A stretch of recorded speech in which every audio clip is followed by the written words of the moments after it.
Welcome back to our channel. Ramayanam first episode చూసాం కదా, ఇప్పుడు సెకండ్ ఎపిసోడ్లోకి వెళ్ళిపోతాం. రామాయణం సెకండ్ ఎపిసోడ్ వచ్చేసి తాటకి వధ. విశ్వామిత్రుడు ఒక సమర్థ తపస్వి. ఆయన తపస్సు జ్ఞానంలో నిమగ్నమై ఉండగా తటక అనే రాక్షసుడు ఆ యజ్ఞాన్ని భంగం చేయాలని ప్రయత్నిస్తున్నాడు. అప్పుడు విశ్వామిత్రుడు ఏం చేశాడంటే ఆ తటకాని ఎదిరించడానికి రాముడే దీనికి సరైన వాడని చెప్పేసి అయోధ్యకి బయలుదేరతాడు. ఎందుకు? రాముడిని తీసుకొని రావడానికి. రాముడిని తీసుకొని వస్తేనే ఈ యజ్ఞం సరిగా సజావుగా సాగుతుందన్న నమ్మకంతో రాముడిని తీసుకొని రావడానికి అయోధ్యకి బయలుదేరతాడు విశ్వామిత్రుడు. Vishwamitra's tapas and mission show dense forest, sage Vishwamitra in deep meditation. His growing energy penance fire around.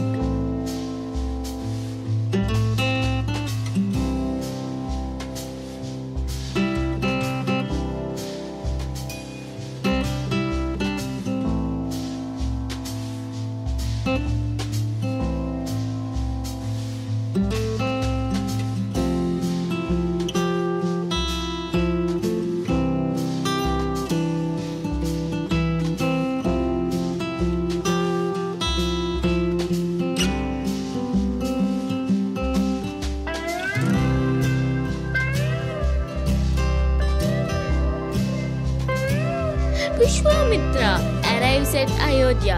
Vishwamitra enters Dasharatha's Sabha with grandeur. Everyone bows with respect. రాముని వెంట తీసుకెళ్తానని చెప్పి దశరథ మహారాజుతో చెప్తాడు. ఎందుకో తెలవివ్వండి స్వామి అని అడుగుతాడు దశరథ మహారాజు. ఇట్లా తాటకిని ఎదిరించడానికి రాముడే సరైన వాడు, యజ్ఞానికి భంగం లేకుండా చేయడానికి రాముడే సమర్థమైన వాడని చెప్పేసి రాముడిని తీసుకెళ్దామని చెప్పి వచ్చానని దశరథ మహారాజుతో చెప్తాడు విశ్వామిత్రుడు. అప్పుడు దశరథ మహారాజు ఆశ్చర్యానికి గురయ్యి, రాముడా రాక్షసుల్ని ఎదిరించడానికి తీసుకువెళ్ళటమా? రాముడే చిన్న బాలుడు, ఇంకా రాముడు ఎలా రాక్షసుల్ని ఎదిరిస్తాడు అనుకుంటూ తన భయాన్ని వ్యక్తపరుస్తాడు మహర్షికి దశరథ మహారాజు. Dasharatha's dilemma. Dasharatha shocked, emotional, Kaushalya worried. విశ్వామిత్రుని సందేశం విన్న రాముడు, ఈ దేవతా కార్యానికి వెళ్ళడం నా అదృష్టం స్వామి అని చెప్పడం. ఆ తర్వాత వెంటనే లక్ష్మణుడు కూడా అన్నయ్యతో కలిసి వెళ్ళటం నాకు గర్వకారణం అని చెప్పేసి రాముడు లక్ష్మణుడు ఇద్దరు తల్లి తండ్రి పాదాభివందనం చేసి ఆ వాడి యొక్క ఆశీర్వాదం తీసుకొని తాటకిని వధించడం కోసం అడవికి బయలుదేరతారు విశ్వామిత్రునితోటి. అలా తల్లిదండ్రి పాదాలకు నమస్కారం చేసుకున్న రాముడిని చూసి కౌశలాదేవి కంటతడి పెట్టుకుంటుంది. Rama and Lakshmana get ready. Ram and Lakshmana bow the parents, touch feet. అక్కడి నుంచి రాముడు లక్ష్మణుడు విశ్వామిత్రుడి యొక్క ప్రయాణం మొదలవుతుంది. ఎందుకు? తటకని వధించడం కోసం అడవికి బయలుదేరతారు ముగ్గురు కలిసి.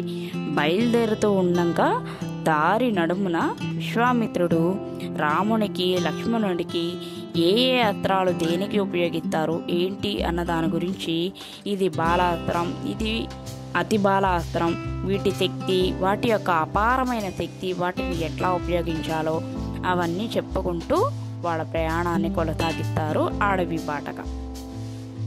Journey begins with Vishwamitra. Forest path. Ram and Lakshmana walking with bows square. అంత భయంకరమైన చీకటి అడవి ప్రాంతంలో ఆ ఆర్తనాదాలు అవన్నీ వినిపిస్తూ ఉంటాయి. ఆ తాటక చెప్తుంది, నా తాటి నుంచి మిమ్మల్ని రక్షించే వాళ్ళు ఎవరూ లేరు, మిమ్మల్ని మీరు ఎలా కాపాడుకుంటారో చూడండి అని అనుకుంటూ అరుస్తూ ఆర్తనాదాలు చేస్తూ ఉంటుంది. అవి వినిపిస్తూ ఉంటాయి వీళ్ళకి. అప్పుడు విశ్వామిత్రుడు అంటాడు, ఆ ఆర్తనాదాలను అవన్నీ విని అప్పుడు రామునితో లక్ష్మణునితో అంటాడు, ఏమిని? రామా, ఇది రాక్షస తాటకా ప్రాంతం, సిద్ధంగా ఉండు అని అంటాడు. Arrival near Tataka's forest. Dark, airy, forest animals feeling, trees shaking.